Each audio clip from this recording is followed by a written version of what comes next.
I bought an old house at auction for $10, but when I started renovating, I accidentally found a safe with $7 million in cash and a note behind an old wall. When I opened it and read the first word, "Good day, dear listeners. It's Diana again. I'm glad you're here with me. Please subscribe to my channel and like this video. And also let me know in the comments which city you're listening from. That way I can see how far my story has traveled. I never thought of myself as a lucky person."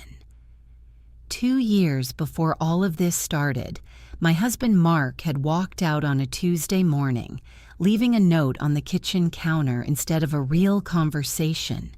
And by the time the divorce was final, I was 34 years old, raising our son Ben alone on what I made doing freelance bookkeeping for small businesses around Fairview, Ohio.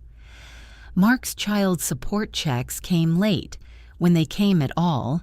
I told myself I didn't need him. I told myself a lot of things that year. What I did need was money. And that's the only reason I showed up at the Fairview County Tax Delinquent Property Auction on a cold Saturday morning in March, holding a paper cup of gas station coffee and a printout of the parcel listings. Most of the houses on the list were unsellable wrecks. One of them, at 214 Birch Street, caught my eye because the description was almost insultingly short. Single-family residence, vacant 6 years, structural condition unknown. The opening bid was $10. $10. I almost laughed out loud standing there in the county clerk's parking lot. Nobody else seemed interested in it. Word around town was that the place had sat empty since old Walter Hayes died, tangled up in some kind of family dispute between his children that nobody wanted to get near.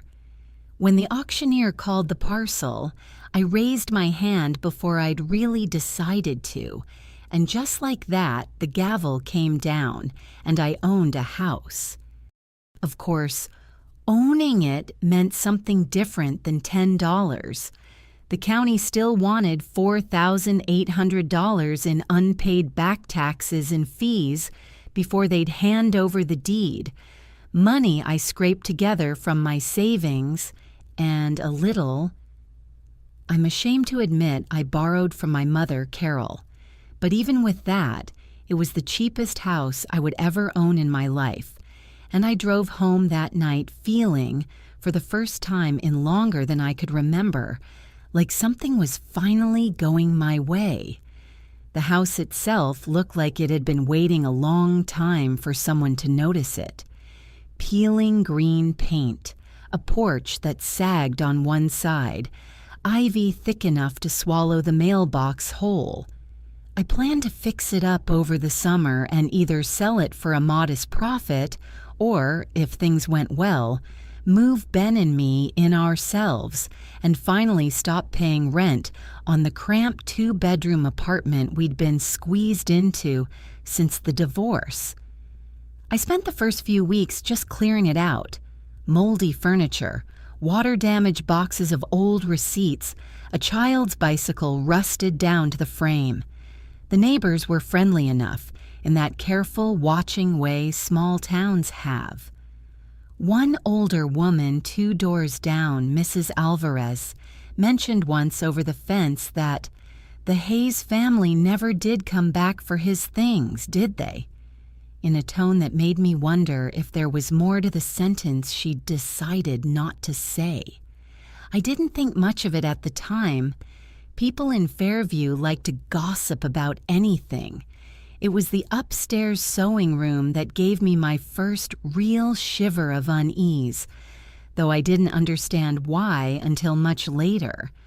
The closet in that room had a back wall that didn't quite match the rest of the house, slightly thicker, the wood trim a different age than everything around it. When I finally got around to tearing out the water-stained drywall there, my hammer went through plaster and hit something that wasn't a stud. It was brick.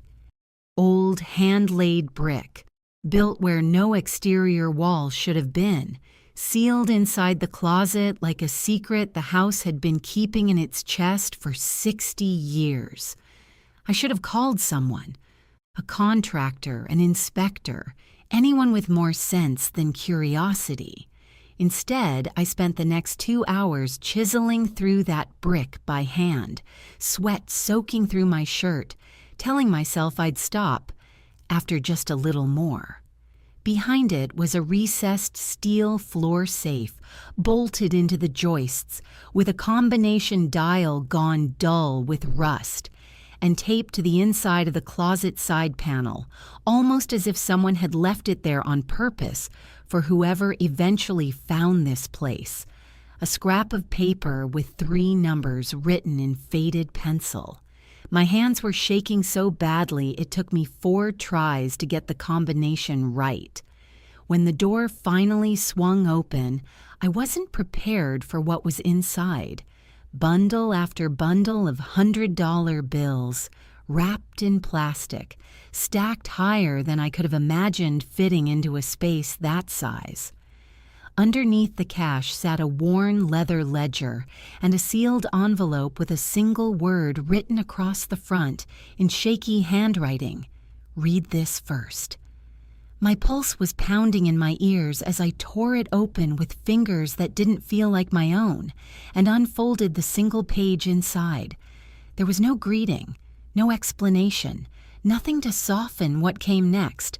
Just one word, written larger than the rest, underlined twice, as if whoever wrote it had been in too much of a hurry or too much fear to write anything else first. Run. I stood there in that ruined closet, $7 million at my feet, and felt the first cold thread of something that wasn't excitement at all.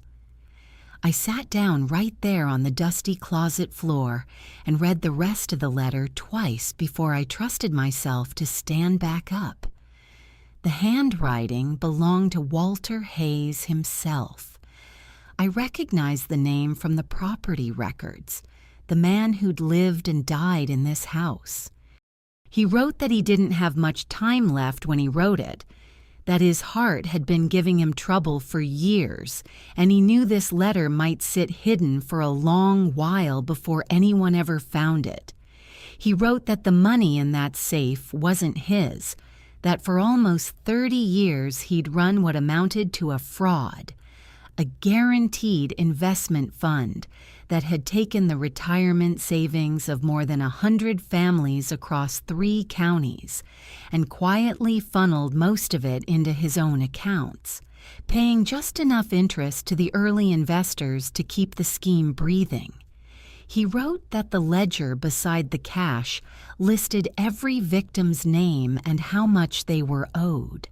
And he wrote, in language that made my stomach turn, that if his children, his daughter Diane and her husband Richard, ever learned this money existed before it reached the people he'd stolen it from, they would do everything in their power to make sure it never did. "Find Ellen Park," the letter said. "She's the only lawyer I ever trusted. She'll know what to do. Please don't let my family talk you out of doing the right thing." I didn't sleep that night. I lay awake in my apartment with Ben breathing softly down the hall, running numbers in my head that didn't need to be run because I already knew the answer. $7 million. More money than I would make in 100 years of bookkeeping. Money that could mean never worrying about Ben's college fund, never flinching at a flat tire or a doctor's bill again. And money that, the second I'd read that letter, I understood was never really mine to keep. I want to be honest about something because I think it matters. I thought about it.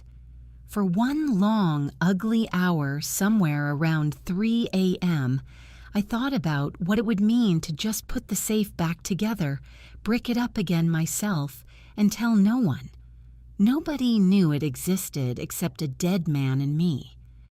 But every time I let myself imagine spending that money, I saw the ledger sitting on my kitchen table where I'd left it, full of names, full of numbers, full of people who had trusted Walter Hayes with everything they had.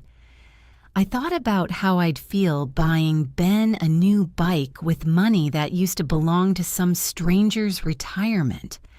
I didn't think I could live with that. Maybe some people could. I couldn't. By morning, I had something close to a plan, even if it terrified me. First, secure the money somewhere safer than an open safe in an empty house, which meant calling a locksmith I trusted, and that same afternoon, renting a safety deposit box at my bank under my own name, documenting everything as I went, because some instinct told me that exactly how I handled the next few days would matter enormously later. Second, find this Ellen Park, the lawyer Walter Hayes had trusted, and let her tell me what came next. It wasn't hard to find her. A quick search turned up a small estate law practice in downtown Fairview, above a coffee shop I'd walked past 100 times without noticing. I called and got an answering service, left a message that probably sounded half coherent, and spent the rest of the day pacing my apartment, jumping every time my phone buzzed. She called back that evening, and when I told her my name and the address of the house, there was a long pause on the line before she spoke again, slower this time. 214 Birch Street, she repeated. You're the one who bought Walter's house at the tax auction. It wasn't a question. I need you to come into my office tomorrow morning, Miss Mitchell. Don't tell anyone else what you found. Not your neighbors. Not anyone connected to the Hayes family. Do you understand me? I told her I understood, even though I didn't. Not really. Not yet. That night, I sat at my kitchen table with the ledger open in front of me, running my finger down the long column of names, none of which meant anything to me yet. Fairview was a small town. How many of these names, I wondered, belonged to people I might pass at the grocery store? People whose children I'd gone to school with, people who had no idea that the money that ruined them was sitting 40 feet from where their old friend Walter used to wave to them from his porch. I had no way of knowing, sitting there with a cup of cold coffee and a stranger's confession in my hands, that the next name on that list was about to make this entire thing impossible for me to walk away from. Ellen Park's office smelled like old paper and stronger coffee than the shop downstairs sold. She was maybe 60, silver-haired, sharp-eyed in a way that made me feel like she was already 3 steps ahead of whatever I was about to say. I brought the ledger and a copy of the letter, leaving the original locked in my safety deposit box exactly as she'd instructed on the phone. She read the letter without saying a word, her jaw tightening slightly when she reached the part naming her. Walter came to me 8 months before he died, she finally said. Wanted to set up a restitution fund, return everything to the people he'd cheated, do it the right way through the courts. He was terrified his children would find out and try to stop him, Diane especially. He died before we ever finished the paperwork. She looked up at me. I always wondered what happened to the money. I assumed his family had found it and quietly absorbed it into the estate. I never imagined it was still sitting in that house. She explained, more calmly than I felt, what came next.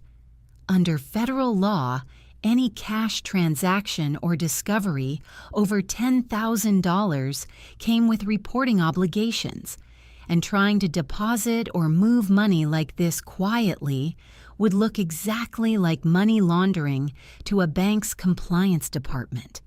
Exactly the kind of attention I least wanted and most needed. More than that, now that I knew the money was proceeds of decades of fraud, I had no legal claim to keep it, whatever vague finder's keeper's instinct I might have started with. The right path, she said, was to report the discovery to the Ohio Attorney General's Financial Crimes Division, who could loop in the FBI if the scale warranted it.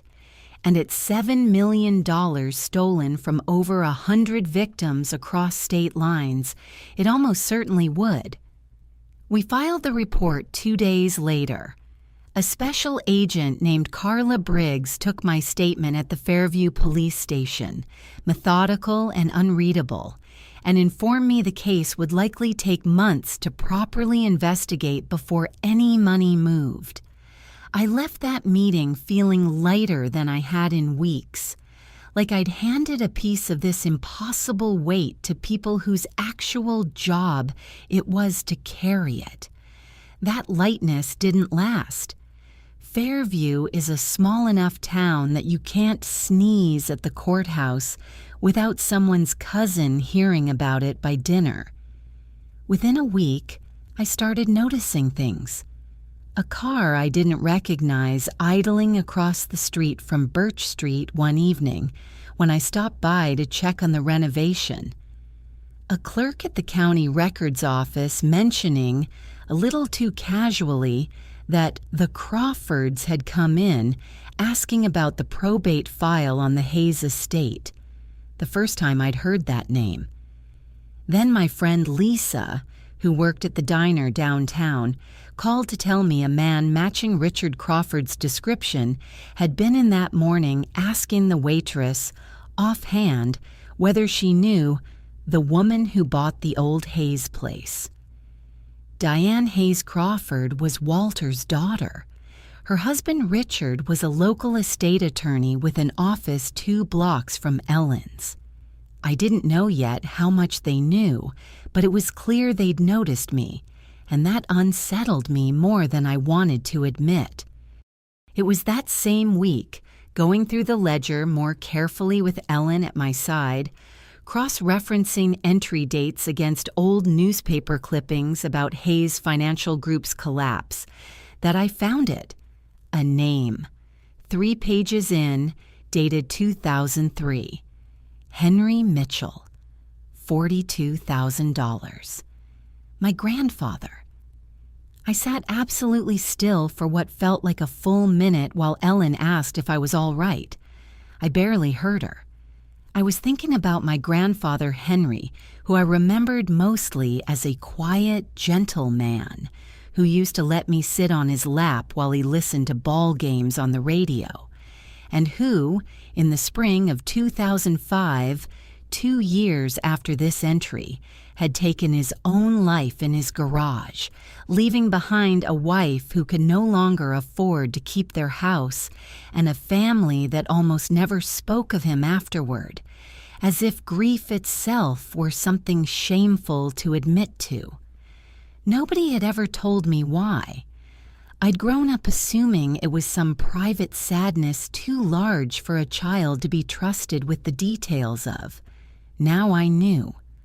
Walter Hayes had taken everything my grandfather worked his whole life for, and somewhere in the wreckage of that loss, my grandfather had decided he couldn't go on, and by some impossible accident of $10 auctions and abandoned houses, I had ended up the one person stand-in between Walter Hayes' stolen fortune and the family he'd left it stolen from, including my own. I closed the ledger with hands that wouldn't stop shaking. Whatever this had been before, a windfall, an inconvenience, a legal headache, it wasn't any of those things anymore. There was no version of this where I walked away now. Knowing my grandfather's name was in that ledger changed something in me. I stopped feeling like an outsider who'd stumbled into someone else's mess and started feeling like this was, in some strange way, mine to finish. Working with Agent Briggs, I spent the next several weeks helping cross-reference the names in Walter's ledger against the original 2014 civil suit records, a lawsuit several victims had filed against Hayes Financial Group years earlier that had collapsed for lack of hard evidence, exactly the kind of evidence sitting in a safe in my closet. Ellen helped me understand my own legal footing. As the person who'd reported the find immediately and cooperated fully, I wasn't a suspect, but the Hayes family's claims on the estate were about to become a serious complication, since technically the money had never been formally part of Walter's probated estate to begin with. It had been deliberately hidden from it. That, it turned out, was exactly the detail Richard Crawford understood better than anyone, and exactly why he showed up at my house on a Thursday evening in May without calling first. I remember the porch light flickering as I opened the door and found him standing there in a suit that looked too sharp for a casual visit, Diane a step behind him with her arms crossed tight against her chest. "Ms. Mitchell," he said, with a smile that didn't reach his eyes, "we understand you found something that technically belongs to my wife's family." I didn't invite them in. "I think you should talk to my attorney," I said, my voice steadier than I felt. Diane's composure cracked first. "That money is part of my father's estate," she snapped. "Whatever lies he wrote in some letter, it doesn't change whose house it was found in or whose family built that fortune." Richard put a hand on her arm, smoother, more careful. "We're not here to fight, Sarah. We're here because this could get very ugly, very fast for someone in your position.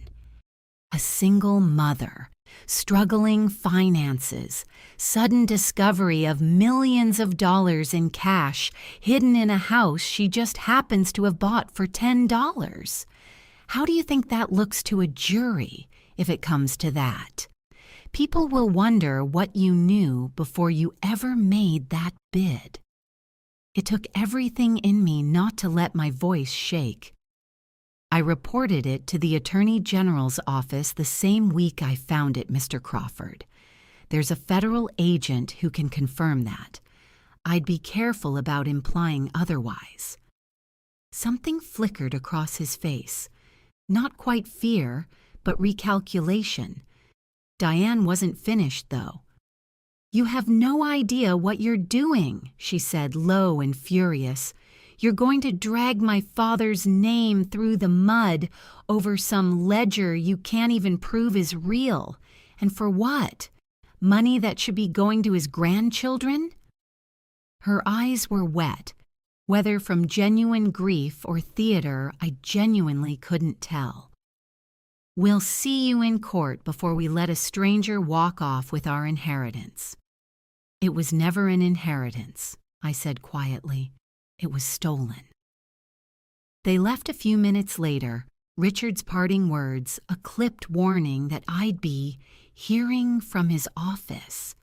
But the porch felt colder after they'd gone, and I noticed my hands were shaking again as I locked the door behind them. I called Ellen that night, then Agent Briggs the next morning, and both told me essentially the same thing. Document everything. Don't engage with them directly again. Let the lawyers and the agents handle it. Easier advice to give than to follow when you're the one whose porch they'd been standing on. For the first time since finding the safe, I let myself admit how exhausted I was. I took Friday off work, packed a bag, and drove with Ben to my mother's house 2 hours away in Columbus, telling him only that we needed a little vacation. We spent the weekend doing nothing in particular.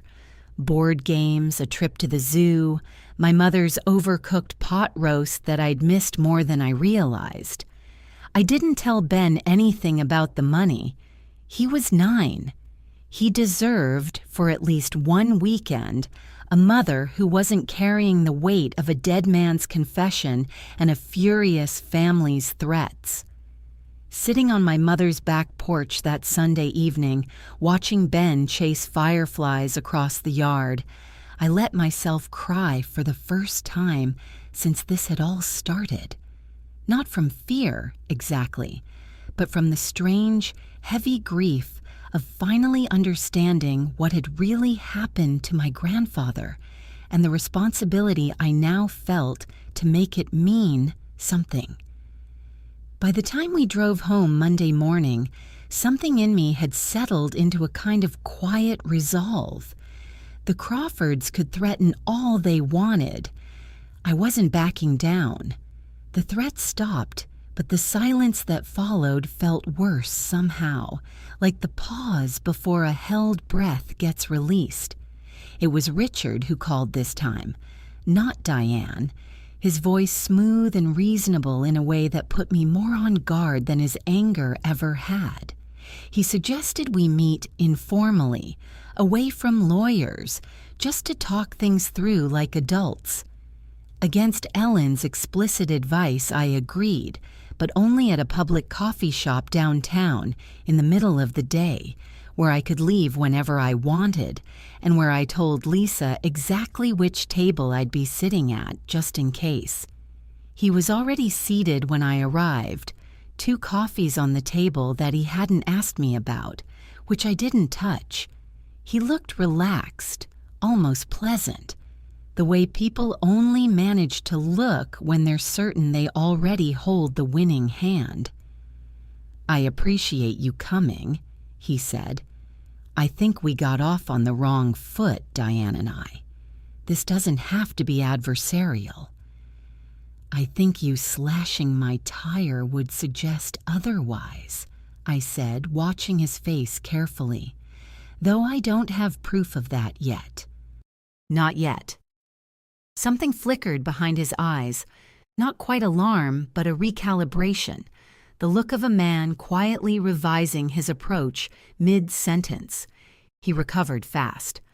"I want to propose something fair," he said instead, sliding a folded piece of paper across the table. On it was a number, $500,000, and beneath it a short list of terms.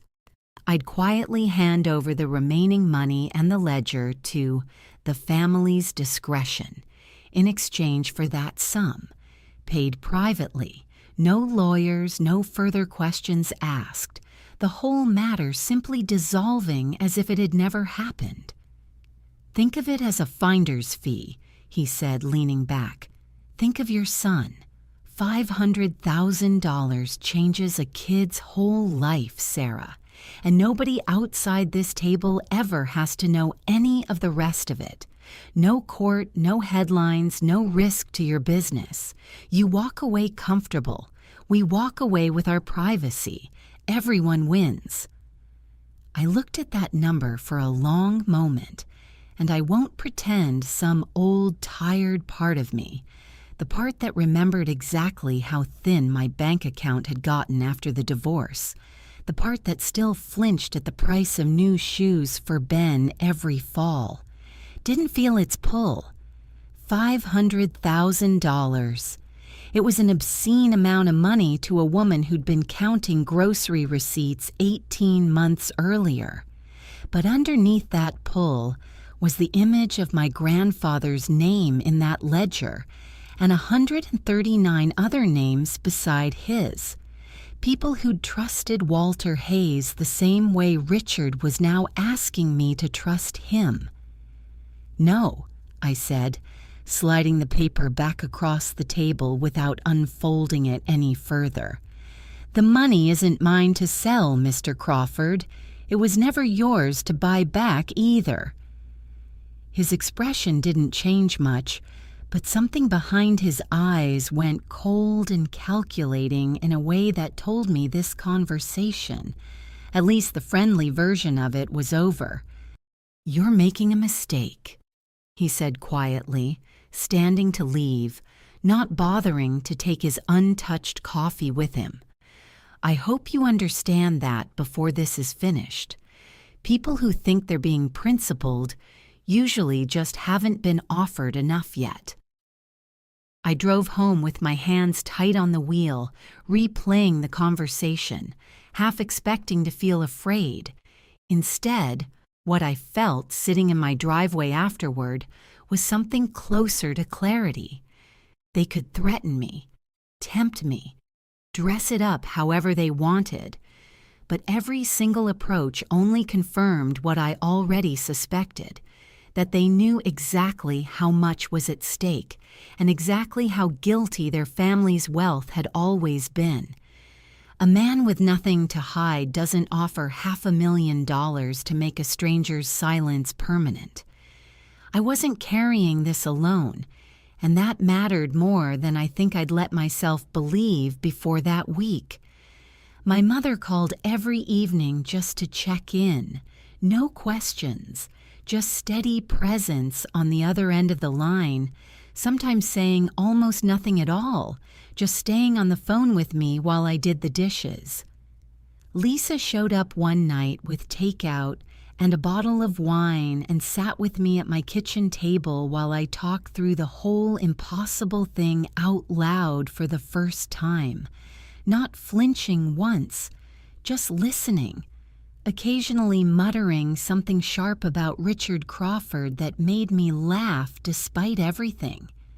$500,000, she said at one point, shaking her head. I'd have taken it just to watch his face when you sued him for the rest later. It wasn't serious advice, but it made me feel less alone in the decision I'd already made. Ellen, for her part, started looping in a colleague who specialized in fraud restitution cases, building what she called a wall you can stand behind, and walked me carefully through what an attempted bribery report would mean for the broader case. Even Agent Briggs, who I'd assumed was simply doing her job, called one afternoon just to tell me the investigation was moving faster than expected. Several of the victims listed in the ledger had already been quietly contacted and interviewed. Their old, half-forgotten losses suddenly validated by a federal agent showing up at their door with real evidence. "You should know," she said. "Some of these people have been waiting 20 years to hear someone believe them. You did that just by reporting this the right way, and now by turning down that offer." That night, lying in bed listening to Ben's quiet breathing through the wall, I thought about Richard's offer one more time, turning it over like a stone in my hand, and found I felt nothing at all when I imagined having taken it. No regret, no longing, just relief that I hadn't. The Crawfords had wanted to know what my price was. I understood now with a calm that surprised even me that I didn't have one. What I didn't yet understand was how much further they were willing to go now that buying me off hadn't worked. 2 weeks of quiet followed, and I let myself believe, foolishly, that quiet meant they'd given up. It was a Sunday afternoon when Diane showed up at my door this time, alone, dressed plainly, her eyes red-rimmed in a way that almost convinced me before she'd said a word. She'd come on foot, she said, parked a few blocks away, as if she'd wanted to arrive looking smaller and less threatening than the woman who'd stood on my porch a month earlier. "I just want to talk," she said, "mother to mother, please." Against my better judgment, and I knew, even as I did it, that it was against my better judgment. I let her in, keeping Ben occupied upstairs with a movie, the volume turned up just a little louder than usual.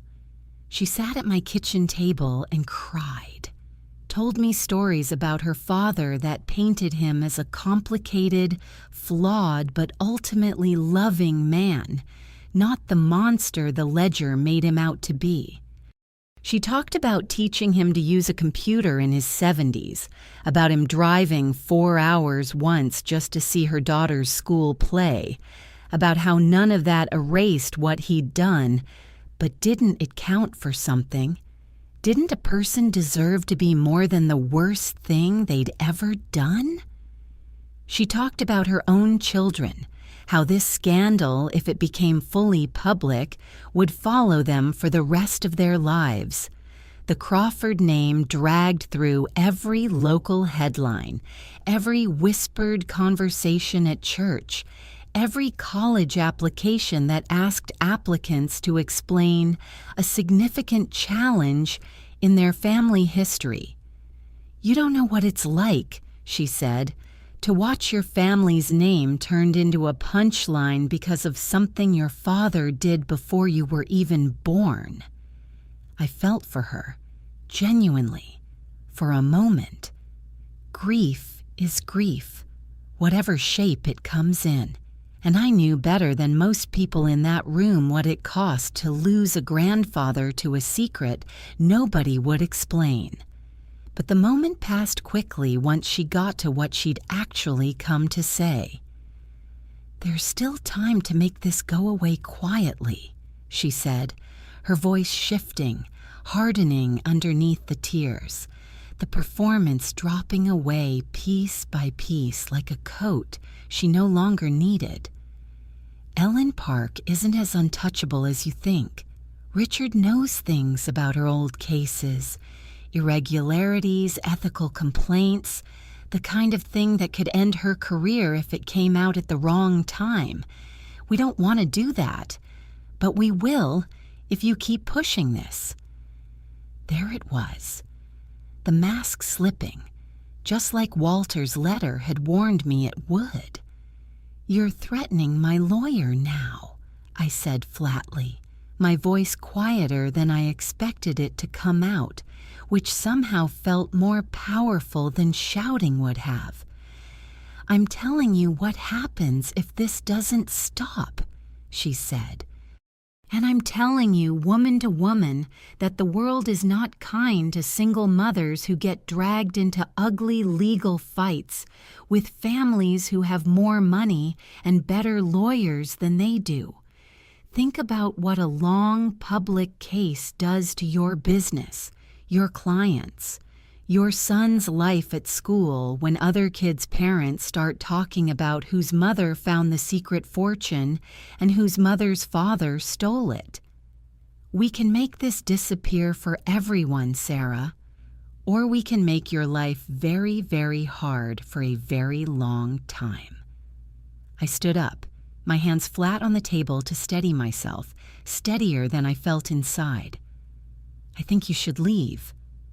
For a moment, she just looked at me, something unreadable crossing her face. Surprise, maybe, that the tears hadn't worked, that the threats weren't working either. Then her expression hardened into something colder, more familiar from her husband's face the week before. "You'll regret this," she said, gathering her purse and walking out without another word, the door clicking shut harder than it needed to, hard enough that Ben called down from upstairs to ask if everything was all right. I told him it was just the wind. I sat back down at the kitchen table after she left, my whole body trembling with the adrenaline finally catching up to me, and I won't pretend I wasn't afraid. I was. But underneath the fear was something steadier, a kind of anger that burned cleaner than the fear did, the same anger, I think, that must have lived quietly in 140 families for 20 years, waiting for someone to finally listen. 3 days later, I found my car's front tire slashed in my apartment building's parking lot, a single sheet of paper tucked under the wiper blade with no words on it at all. Just a photocopy of a newspaper clipping about Walter Hayes' funeral, Diane's face circled in red pen. I stood there in the parking lot for a long moment before I did anything, the morning traffic moving past on the street like nothing in the world had changed.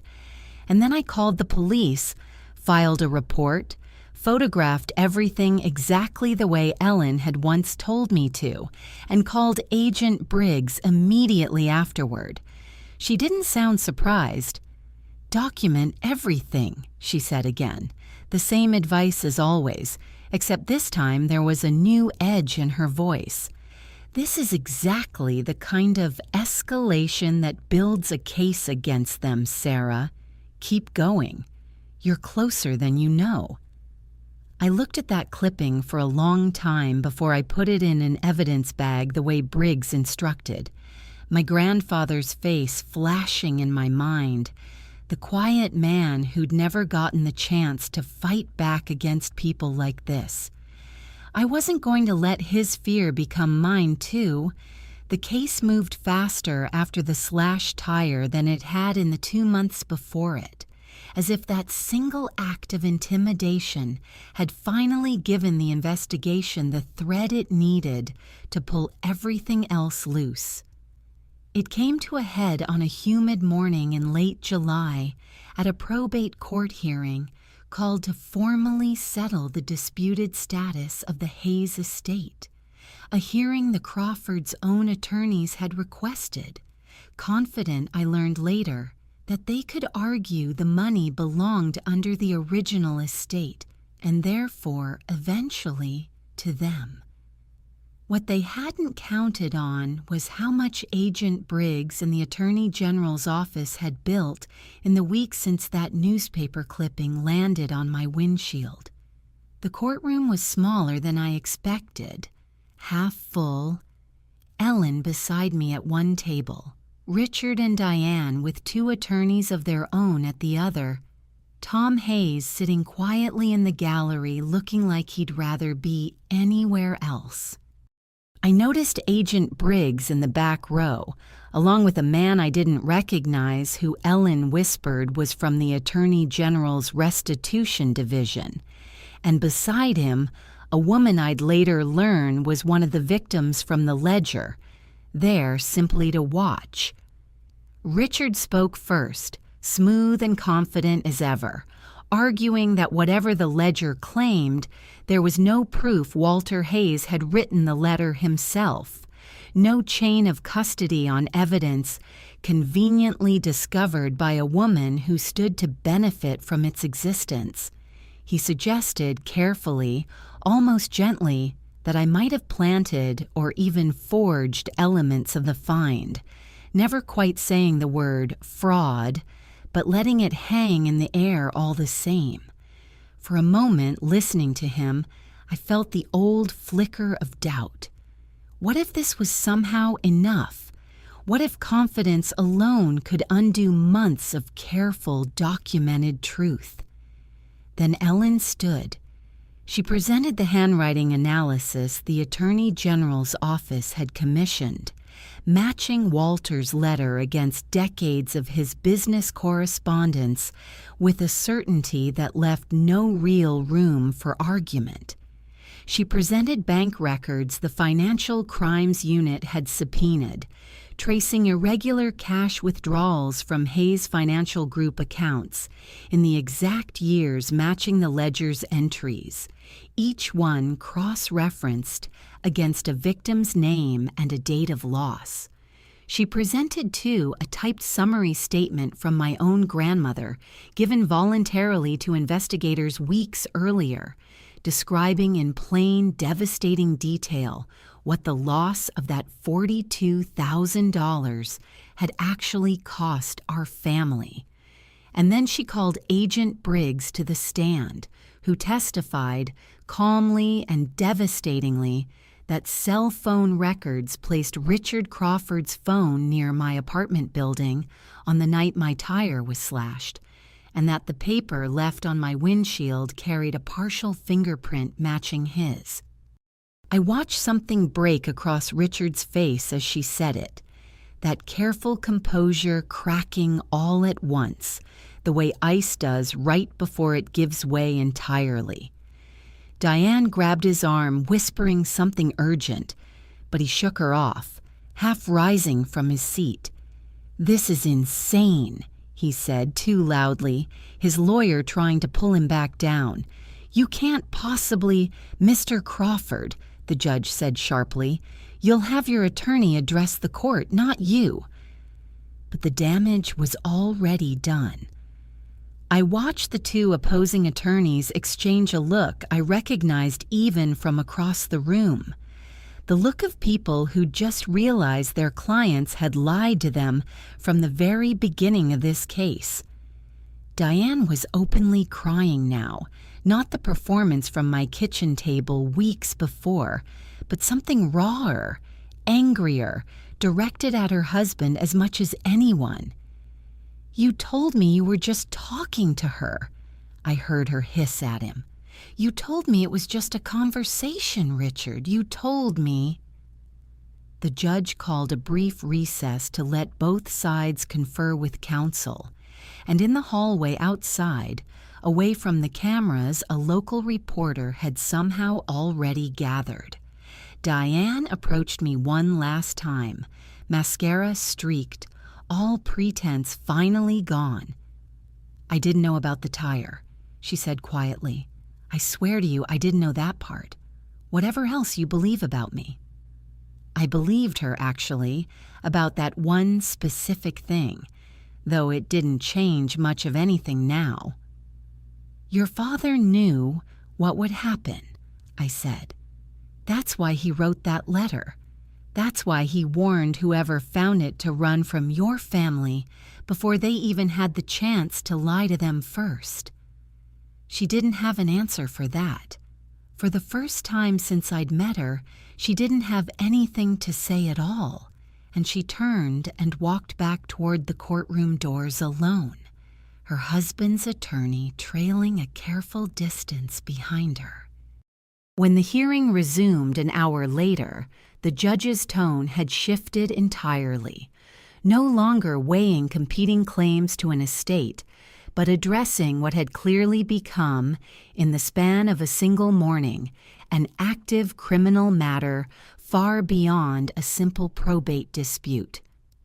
The judge ruled from the bench late that afternoon, and I remember very little of the legal language itself, only the moment Ellen squeezed my hand under the table as the words, "No legitimate claim to funds obtained through fraud," left the judge's mouth. What followed over the next several months unfolded with a kind of momentum I could barely keep up with. The Attorney General's office formally charged Richard Crawford with witness intimidation and obstruction of justice, the fingerprint and cell tower evidence proving more than sufficient for an indictment. The Ohio Bar Association opened a separate disciplinary proceeding that, by autumn, ended his legal career entirely, his license revoked before the criminal case had even gone to trial. Diane was not criminally charged. Investigators found no evidence she'd known about the tire or the threats Richard had made beyond our kitchen table conversation. But she withdrew the family's civil claim to the estate funds entirely, perhaps the only genuinely decent decision I ever saw her make. The $7 million, once the court formally recognized it as proceeds of fraud rather than estate property, moved into a restitution fund supervised by the Attorney General's office.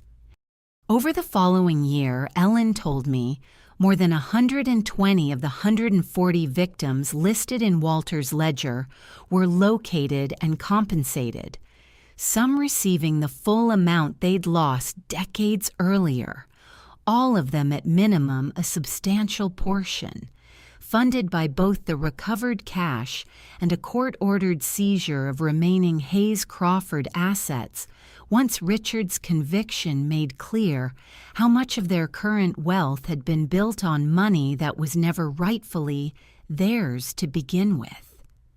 My own grandmother, Henry's widow, my grandmother Ruth, now 81 and still living modestly in the same small house she'd downsized to after losing everything, received a restitution check for the full amount Walter Hayes had taken from her and my grandfather in 2003, plus interest the court calculated for the decades she'd gone without it. I drove to Columbus myself to be there when the letter arrived and watch my proud, quiet grandmother cry at her kitchen table in a way I'd never seen her cry before, not from grief this time, but from something that looked almost like vindication, 20 years late and still somehow exactly on time. As for me, Ohio law allowed for a modest statutory finder's award in cases like mine. A small percentage of recovered fraud proceeds for the person whose honest reporting made restitution possible at all. It wasn't anything close to the $500,000 Richard had once dangled in front of me at that coffee shop, but it was enough, combined with clear title to the Birch Street house, to finally put Ben and me on solid ground for the first time since the divorce. I sold my old apartment lease, finished the renovation on 214 Birch Street properly this time, slowly, carefully, no longer racing against a flip deadline, and moved Ben into a real house with a real yard, the brick wall in the upstairs closet long since rebuilt, though I kept a single loose brick there as a private marker only I understood the meaning of. Richard Crawford was sentenced that winter to 4 years in federal prison for obstruction and witness intimidation. Diane filed for divorce before the sentencing hearing even concluded, citing irreconcilable differences that the local paper, with more restraint than I expected, declined to elaborate on directly. I thought, standing on my new front porch the evening the sentence was announced, that I might feel something like triumph. Instead, what I felt was something quieter and, I think, more honest. The simple, settled relief of having done the one thing my grandfather never got the chance to do himself, stand up to the man who'd taken everything from him, and win. A year is a long time, and it's also no time at all, and somewhere in the space between those two truths, my life on Birch Street became simply my life, rather than the strange, frightening chapter it had started as. Ben turned 10 that spring, and we celebrated in the backyard of the house he now thought of, completely without irony, as the place we'd always lived.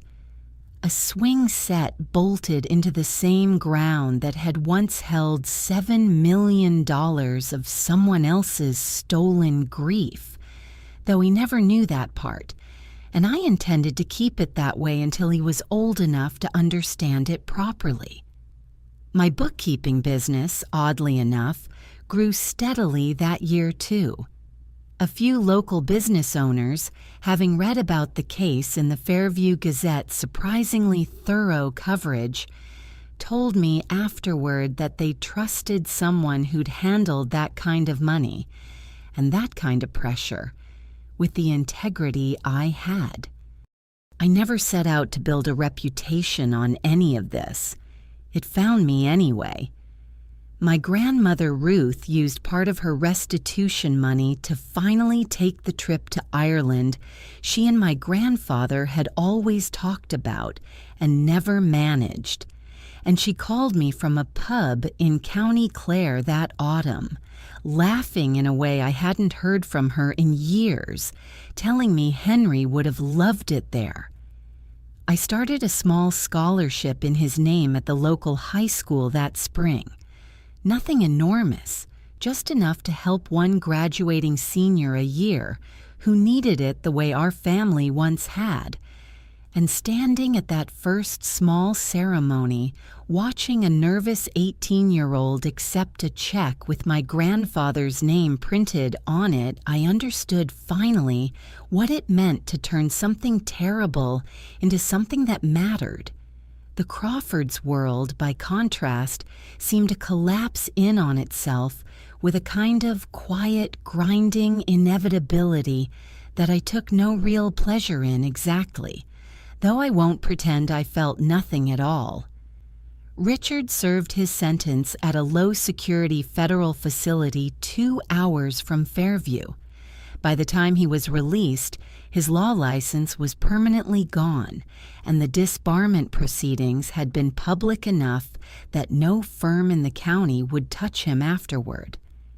Diane sold the large house they'd shared at a loss to cover her own mounting legal fees, moved into a modest apartment across town, and largely disappeared from the social circles she'd spent her whole life cultivating.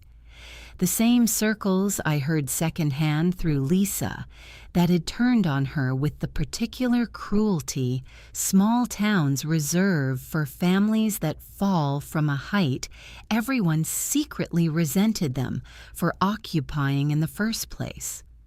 Tom Hayes, Walter's son, reached out to me once that winter, unexpectedly, asking only to see his father's letter in full. I met him at Ellen's office and let him read it, watching his face as he reached the parts about Diane and Richard, the warning Walter had written for whoever found the money. He folded it carefully when he finished and handed it back without much comment beyond a quiet, "He always was a better man on paper than he ever managed to be in person." I didn't know what to say to that, so I didn't say anything at all, and I think that was the right choice. I think about my grandfather often now, more than I used to, which surprises me. Grief has a strange way of growing gentler once it finally gets to finish its sentence. I think about the version of this story where I never raised my hand at that auction, where the house sat empty another decade, where my grandmother died never knowing the truth, where 140 families went the rest of their lives believing no one would ever believe them. I think about how close that version came to being the real one. Instead, on quiet evenings, I sit on my porch, the same porch where Richard Crawford once stood trying to threaten me into silence, and watch Ben ride his bike up and down Birch Street. And I think that for $10, I got something far more valuable than a house. I got the chance to finish what my grandfather never could. So I'll ask you the same question I keep asking myself. If you opened that safe and read that single word, run, what would you have done? If this story moved you, I'd love to hear your thoughts in the comments. And if you'd like more stories like this one, please subscribe. Thank you so much for listening.